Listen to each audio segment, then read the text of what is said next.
ప్రభుత్వ భూములతో పాటు ప్రైవేట్ వెంచర్లు కూడా కబ్జా చేశారు. ప్రైవేట్ వెంచర్లు చిట్కుల్లో 91 ఎకరాల ప్రైవేట్ వెంచర్ ని కబ్జా పెట్టారు అక్కడ చిట్కుల్లో అవును. అండ్ ఇంకోటి ఏంటంటే చిట్కులు గ్రామ పంచాయతీలో మేము ఆర్టీఐ వేసి కూడా దాదాపు 1 month అయింది. 1 month అయింది. గ్రామ పంచాయతీలో నిద్రపోతున్నారా? అడుగుతుంటే ఎందుకు ఇస్తలేరు మీరు ఆర్టీఐలు? ఎందుకు ఇస్తలేరు? ఎందుకు భయపడుతున్నారు ఆర్టీఐ అంటే? రైట్ టు ఇన్ఫర్మేషన్ యాక్ట్ ప్రతి ఒక్కరి సామాన్యుడి హక్కు, జర్నలిస్టుల హక్కు. ఏ సామాన్యుడు వచ్చినా రైట్ టు ఇన్ఫర్మేషన్ వేస్తే ఖచ్చితంగా ఆ ఆఫీసర్లు ఖచ్చితంగా ఇన్ఫర్మేషన్ ఇవ్వాల్సిందే. ఇన్ఫర్మేషన్ ఇవ్వమంటే మీ అందరికి చెమటలు ఎందుకు పడుతున్నాయి? చెమటలు ఎందుకు కక్కుతున్నారు? ఎవరికి అమ్ముడు పోయినారు? ఎంతకు భయపడుతున్నారు?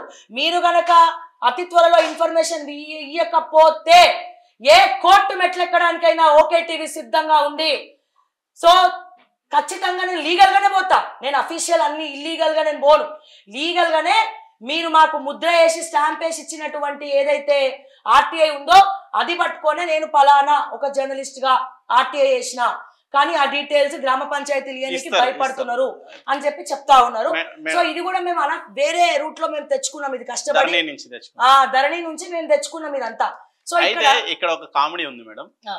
అమీన్పూర్ తహసీల్దార్ కి ఒక వ్యక్తి ఆర్టీఐ వేశాడు. ఎండోర్స్మెంట్ లెటర్ ఏమి ఇచ్చారంటే, సంగారెడ్డి జిల్లా అమీన్పూర్ మండలం సమాచార హక్కు చట్టం 2005 కింద సమాచారం కోరినందున సరియగు సమాధానములు అందించటకు గాని వివరములు కోరినందున తెలియపరచుట గురించి నిర్దేశిత సో అండ్ సో పర్సన్ కి అమీన్పూర్ 22/7/2024 రోజున వీళ్ళకి ఇది ఇచ్చారు. ఏమిచ్చారు? ఆర్టీఐ ఇచ్చారు.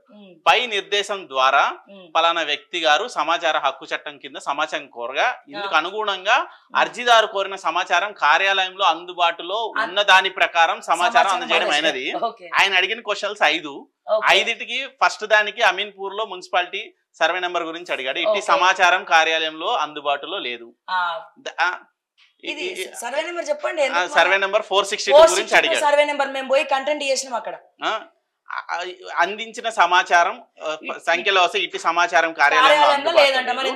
రెండో క్వశ్చన్ 462 గురించే ఇందులో 8 మంది జర్నలిస్టులకు ఇల్లు ఇచ్చారు, వాటి గురించి ఏమైనా మీకు ఇది ఉందా అని అడిగితే సమాచారం ఉందంటే బీపీఎల్ కు చెందిన వారైతే రేషన్ కార్డులు అండ్ ఆధార్ కార్డులు జిరాక్స్ పత్రాలు ఇప్పించగలరు. వారిలో తెల్ల రేషన్ కార్డు దారులు ఎంతమంది, గులాబీ రేషన్ కార్డులు ఎంతమంది తెలపగలరు. ఇట్టి సమాచారం కార్యాలయం అందుబాటులో లేదు. ఇప్పుడు జర్నలిస్టులకు ఇళ్ల స్థలాలు ఎప్పుడు ఇవ్వాలండి? వాళ్ళు ఇన్కమ్ ట్యాక్స్ కట్టకపోతే, వాళ్ళు బిలో పావర్టీ లైన్ కిందకి వస్తేనే వాళ్ళకు ఇళ్ల స్థలాలు ఇవ్వాలి. జర్నలిస్టులకు ఏ జీవో ప్రకారం ఇళ్ల పట్టాలు మంజూరు చేశారో దానికి సంబంధించిన జీవో పత్రాలను ఇప్పించగలరు. ఇట్టి సమాచారం కార్యాలయంలో అందుబాటులో లేదు.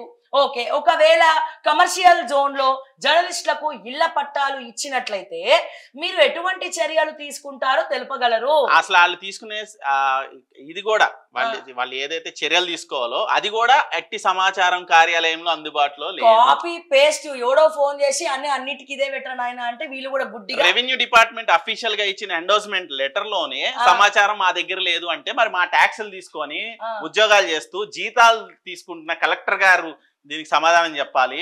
అక్కడ ఎంఆర్ఓ చెప్పాలి, డిప్యూటీ కలెక్టర్లు చెప్పాలి, అక్కడ ఆర్ఐఎల్ చెప్పాలి, సర్వేయర్లు చెప్పాలి.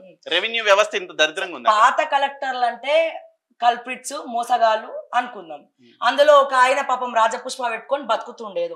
ఓకే, కానీ కొత్త కలెక్టర్ మంచి ఒక యంగ్స్టర్, ఒక మహిళా ఐఏఎస్ ఆఫీసర్ అధికారిని మీరు సంగారెడ్డి జిల్లా కలెక్టర్గా వచ్చినారు, చాలా సంతోషం. కానీ ఇవన్నీ మీకు ఎందుకు కనబడట్లేదు? ఇవన్నీ మీరు ఎందుకు రికార్డ్స్ ని మీరు ఎందుకు తిరిగి రాసి చూస్తలేరు? ఎక్కడెక్కడ ఏం తప్పిదాలు జరిగినాయో మీరు ఎందుకు పట్టించుకోవట్లేదని చెప్పి నేను అడుగుతా ఉన్నాను.